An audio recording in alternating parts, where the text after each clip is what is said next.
Hello, I'm Sarah. This is Hardcover Hearts, and I'm here with my weekly reading wrap-up where I talk about the books that I have read, what I'm currently reading, and potentially could read next week. So I finished some books. Some are exceptional books. But I realized that the first one I want to tell you about, I finished a little while ago, but I just couldn't talk about it because I had book clubs that were going to be talking about this book. So I can finally talk about this, The Marriage Portrait by Maggie O'Farrell. So this was in the Women's Prize shortlist for this year. It did not win.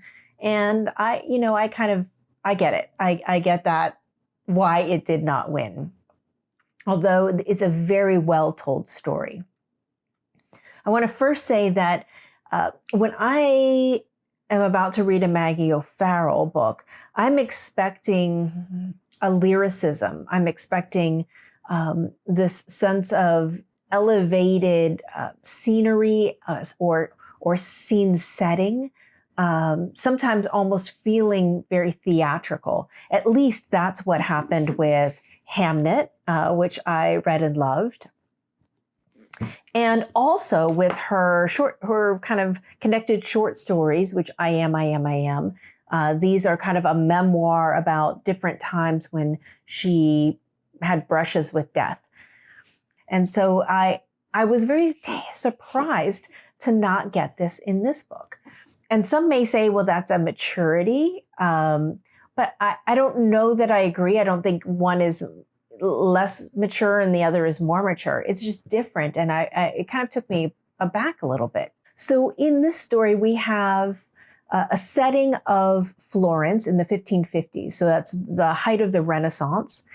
And we have Lucretia, who's born into this huge family. Her mother is incredibly good at bearing children for her husband, and as such has a lot of influence and a lot of power at court. They're a quasi-noble family, and Lucretia doesn't really fit in. She's seen as different, and some of that difference is because of an artistic sensibility that she has, a curiosity, maybe a little bit of a lonerness. She's an odd one in relationship to the rest of her family, and because of her where she is in the order, she's kind of left on her own a lot. She doesn't really have any friends, definitely not amongst her siblings. She does have a nursemaid who cares for her and looks after her and advises her and kind of keeps her cared for. Her older sister is set to marry a duke, Alfonso, and she's there when one of the meetings is taking place, and she becomes a little starry-eyed with Alfonso, this man, because he paid her some attention. So sad. And the announcement of the marriage is set, and then her sister contracts an illness and dies. And so a new contract is set up between her and Alfonso. Meanwhile, she is still incredibly young. And so her nursemaid hides the fact that she has started menstruation so that she can save her innocence and keep her home for just a little while longer. And so during this time, she's kind of imagining what her life will be as a duchess and thinking about this man who just showed just the barest of kindness to her, but really set a flame in her. The story is told in alternate chapters. So when we start the book, we know, and it even says in the back, that she dies at an incredibly young age. And so we know that that's going to happen. So it creates this story, which you kind of go back and forth between, her current state, which is kind of with the Duke, and she's getting married. She's left the home and things are not turning out well. and her previous life, everything that kind of led up to this. And so we go back and forth with alternating chapters. And what it does is it creates this claustrophobia, this anxiety that we have for her. We kind of step in to kind of want to care for her, and as no one else is, specifically after she's sent to marry the Duke. She's very confused because the Duke is mercurial. He can be incredibly charming, and then he will withdraw.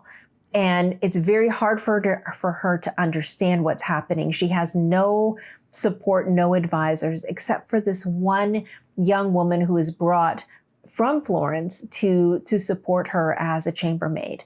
But this woman also is very young and has no idea about this court and the ways of working, the family, any of the history at all. The husband, the Duke, wants her to have her portrait done. That's something that he wants to show off his wife. And so we have the introduction of a portrait artist and his assistants, apprentices. And that sets off an opportunity for her to meet people because she's been cloistered and kept all on her own. So I don't want to give any more spoilers because there is depth. There's a lot of richness here, but it didn't have the same expansiveness. It didn't affect me in the same emotional register that her previous books had done. And I missed that. I think it's good. I think it was very well told, very tightly told. But for me, it was just a good book, not an amazing book, which is kind of what I expected when I picked this up. And I will say this is one of the few times when the American cover, the US cover, I think actually worked better than the UK cover, which that's kind of surprising since I usually love the UK covers so much more. So yeah, still good. Still glad I read it. I understand why it didn't take home the main prize with the women's prize. So let's get straight into the next book. I kind of teased this out a little bit in my last video with Leo of Leo's Little Book Life on Instagram. He and I were reading some Sybille Bedford. So we read A Favorite of the Gods and talked about that. Then we went straight into the next book, the sequel. So here's A Favorite of the Gods. This is a reissue from Daunt Publishing that they just did recently, I just think that cover is outstanding. And then this is the sequel. Now, this book was written a good number of years after the first one, and this is a case where you can sense the maturity of the writing without a doubt. I know that NRB, New York Review of Books, has a bind up of both of these editions. I would say if you want to tap into and try a little bit of Sybille Bedford, I think this is the better of the two. If time is of the essence, or if you just aren't really sure if you want to commit to the full bind up of both novels. And the reason I say that is because in the story, we have Flavia. Flavia is a young woman. She's about to enter college. She's trying to study for exams to get into Oxford. Through her telling of her story, we get all of the backstory. I mean, almost like point by point of A Favorite of the Gods. So you get a summary, a very effective summary of the other book by reading this one. I love this. Leo did not. So I'm going to say that straight out. For me, this is kind of like Bonjouristes by François Sagan, which is kind of like, a coming of age set in France, kind of like a famous story. This had that, and in my opinion, more. This is a coming-of-age novel of Flavia, as I mentioned. She is the granddaughter of a prince of Rome and his American wife. And so their story and their split and all of the histrionics and drama that ensues takes up the majority of A Favorite of the Gods. But Flavia was actually raised by her grandmother, her American heiress grandmother, because it was part of the divorce. So Costanza lost Flavia in this bitter custody battle. Flavia has been uneducated formally, but is richly imaginative and really wants to go to school. She is on her own when we open this book, and it's really the first time she's ever been on her own, ever left alone. And some of it is because she has allowed people to believe that somebody else is going to be watching her. She is spending her summer trying to study for the Oxford exams to get into Oxford. And she's really dedicated, and it literally sounds like my most ideal summer ever. Maybe that's why I loved it so much, where she has a plan of her studies. She gets up and she has this full day of sun. She goes and swims for a little bit. Then she comes back. She grabs some food for herself. She goes and locks herself into the study and has the solitude, this beautiful study to spend time in intellectual pursuits and writing essays and getting herself ready for this exam. And then she goes out and will go every evening to the same restaurant, and they have a little table ready for her, and she eats there and then goes home on her own. I mean, it sounds pretty idyllic, right? While she's at this restaurant, she sees this kind of bohemian artistic group coming in, and she's intrigued, and she's kind of watching out of the side of her eye. And she's specifically mesmerized by the woman who seems to be at the center of it. And the woman's name is Therese. And Therese comes over and acknowledges her and says, "This is not acceptable. You have to come with us," and really takes her under the fold. Therese knows that it's going to look bad on Costanza that Flavia is left on her own in the 1920s in this village. Even though there's nothing wrong, everything's fine, but just, perception. And so she takes her under her wing and she starts inviting her. She goes, "You come to our house. You'll come to our house. You'll eat with us. We go out swimming. We do this. Come join us." And she has 2 young sons. And so she just kind of wants to bring her into the family. So all of a sudden, Flavia's little idyllic isolation is broken a little bit, but you also see how much she's taken in by not only the family environment, but also the ideas of art. They're very bohemian. Therese is the wife of a very famous artist who is off doing portraits at the moment. And so she's really taken with these world of ideas and art and almost bohemian ways of living, and falls really hard for Therese. And they begin a love affair, although Therese is very clear that she's married, she's not changing her life, but she feels compassion and something for Flavia. And Flavia, of course, is just, first love and first sexual experience. And she never realized it could be that way. And she's always known that she preferred women. She just never knew what that could or would look like. And so her mind is blown, and she's fully, it's almost like her eyes are opened and she's fully experiencing the world. And those passages of her first sexual experience were so beautifully rendered, so gorgeous. They will stay with me. During this time, Flavia also is meeting some people and going out with more age-appropriate young people, and going out for these dances that are happening in this little town. And she's also befriended by a family, and they invite her over for dinner. And it is at this dinner that she meets Andre. And Andre blows her mind. Andre is the polar opposite of Therese. Andre is a very cold woman, very stylish, very sophisticated, but commanding presence. And it really rocks her center of gravity. And there is a very big secret Andre is keeping. And that becomes what happens here. And the question is the compass error. Does she get pulled off of her path, where it makes it so it's impossible for her to get back on? So even though I've told you a lot about the book, it's all in the very, very beginning. There's a lot here.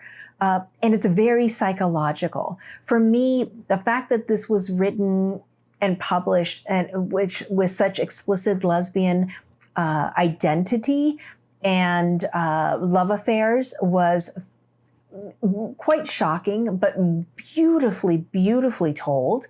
I think this is a coming of age story, perfect summer read, a coming of age story of a young woman in the midst of things that she does absolutely both doesn't understand and wasn't told about because of her age. And she gets trapped in the middle. I loved it. I loved it. Leo did not. And a lot of it is because the characters, there are a lot of characters that do very cruel things to each other in this book. I found that very interesting. So yes, I'm wholeheartedly saying that I loved this book. All right, let's talk about another book that I thought was fantastic, and I really hope that people take some time to read it, maybe over the summer. This is a new release. I listened to this on NetGalley Audio. So NetGalley started to do audiobooks. So I got the audio version of this. This is Sea Elephants by Shastri Akella. I can't find the narrator, so I'll put that in the show notes below. This book was fantastic. The narration was very, very good. This book gave me vibes of like Young Mungo and Shuggie Bain, but also there's a thread that runs through that's kind of a little life. Not as intense and not as painful or challenging, but there is elements of it there. This is a story set in the 90s in India. We have a young man, Shugan, and we meet him when he's, a young boy, getting ready to get into his teenage years. He is in a lot of pain because his twin sisters have just died. And he blames himself for they both drowned. Because of this, his father who has mostly been absent for most of his life, kind of working in the city, has come back for the funeral and assumed control of the household. It is very clear to the father that there's something up with Shugan, and it's not what he expected to see from his son. And Shugan is gay and is very close with his mother and was close with his sisters. And so I think that's where the Shuggie Bain the threads start to align. The father does not know his son, but comes in very strong with a very hard hand, and does some things that are upsetting, very sad, because it strips him of his autonomy. In his school, he has a kind of a quasi-friend bully. He looks up to this kid, but the kid is not very nice to him. And they're connected because of their father's work together. And he doesn't really have many friends. They don't have a lot of money. But this kid seems to have a lot and seems to be living a more amazing life than he does. He finds out that there is an opportunity for a boarding school. And so he is so upset and so angry and afraid of his father that he secretly applies with the school counselor, and he gets in. Well, the bully frenemy also gets in, and it becomes a big deal. And so the father can't say no and not let him go because it's scholarship and because it allows him to kind of match status with his peer at work, that both their sons are going to this boarding school. And it's at this boarding school that he hopes to finally become something different and learn about himself. But bullying takes, he finds a protector, but that protector comes at a very, very real cost. And the cost is very confusing to him. This is part of his sexual identity. He is sexualized in a very specific way by this one person who also protects him. He enjoys the protection, but he's also so lonely that he has a little bit of confusion of the lack of consent and what it means to be taken care of by someone. And all along, the father starts to talk about conversion therapy because it's very clear to him that his son is gay. And he wants to make sure that he is taken care of, and if he doesn't change, he's going to send him to this conversion school. And he goes so far as to have the head of the school have a secret meeting with Shugen and really scare him into realizing that he could be taken. He escapes the school. He leaves right before he finishes at a time when no one would expect him to leave. And he meets up with a theater troupe. And it is with this theater troupe that is doing Hindi mythological plays that he truly discovers himself and finds his found family. And it's through this acting that he is able to embody these different characters that are all different genders, gods, all animals, all of these things, and that helps him find himself. And he also meets someone who is a foreigner, a white man who is there. His name is Mark, who is a photographer. And it's his first opportunity to experience what a relationship could be. But all along, all kind of hovering over is the fact that he has run away and he could be taken. He could still be taken and thrown into conversion therapy. And that is something that always hovers over him. So there's a lot of shame, a lot of fear that he lives with. This was a fantastic story. I won't say any more. A lot happens. But I just found this to be, it had the humor and the pathos and the sadness and the anxiety that you got from Shuggie Bain. And I think that confusion about sexual abuse definitely from A Little Life comes through as well. So I think this was great. I was very happy that I read it for Pride Month. I think this is a really strong book, and I hope people choose to pick it up. Then the next thing I listened to off the heels of that was Mame, and this is by Jessica George. This gave me a vibe of like Queenie and People Person by Candace Carty-Williams. And mostly because it's contemporary, it's set in London, and and with the Black experience. And so, there were a lot of like similar things at play, and also young people.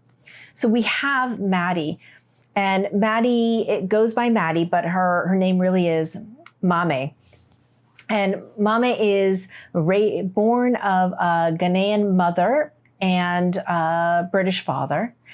And her father is dying. He's got Parkinson's, and she has become the de facto sole caregiver. The mother has left, and she has been in Ghana for a number of years. And her older brother has left the home, and she has been left on her own to take care of her father as he's declining. Now, there is a caregiver who can come in every once in a while, but while she's working as a executive assistant, she's just struggling, and she's never been on her own. So she has this very isolated bubble. her mother decides to come home and take over. Now, her mother has very traditional ideas. And so every conversation is, have you met a man? When are you getting married? When are you having children? And Maddie is only in her early 20s. So this is really not something that she is even thinking about, even if she had time. And it's very unfair for the mother to say things like this when she's not there to help with the burden. When the mother decides that she's going to come back, that all of a sudden frees Maddie up to do something that she was afraid to do, but now thinks that she has to, which is find her own apartment. And, she's been very careful with her money, but she doesn't have a lot. She's been sending all of it, as much of it as she can, to her mother in Ghana and doesn't really have a savings. She puts down a little bit more than she should to secure the apartment. And at the same time, something happens with her job. So she's really in a precarious position. What I loved about this book is that she knows not, it's like she's so ignorant of the world. She Googles everything. How to make a good impression on new housemates, new flatmates. So she quite literally Googles everything. And she's using it like a social, like how do I deal with these situations? Not looking for data, but actually looking for how-tos about socially appropriate ways of being in the world. It's also about her meeting someone and maybe starting something with them and trying to figure out like what does all of that entail. So it's dating, it's jobs, it's family drama. I think this was just a charming kind of later coming of age type of story that I enjoyed it so much. I really rooted for her. You laughed at her and with her. And there's a lot here that was covered, but I think it was covered very, very well. I think this was her debut, Jessica George's debut, and it was very well done. I will absolutely read more from her. Okay, so that's what I read. Let me tell you what I'm currently reading. I needed to pick up some palate cleanser. This is Laura Sheperd Robinson's Daughters of Night, and I'm enjoying it so much. This reads really fast. This is set in London in 1782. And there's a woman who is found murdered in the Vauxhall Pleasure Gardens by Caro, who is a character that came from the other book, the previous book, which I loved very much, and that was Blood and Sugar. So enjoying this so far, and then really loving this. This might be the one of the best biographies I've read. This is Shirley, Hazzard, A Writing Life by Brigita Olubas, and enjoying this tremendously. Oh, and then I'm also listening to Demon Copperhead from Barbara Kingsolver that just won the Women's Prize. Did find it in audio on Scribd, so that's what I've been doing. And the audio is pretty good. The accent is good, but more to be revealed. So that's it for me for now. Thank you so much for watching. I hope you had a great reading week, and I'll look forward to talking to you again soon. Bye-bye.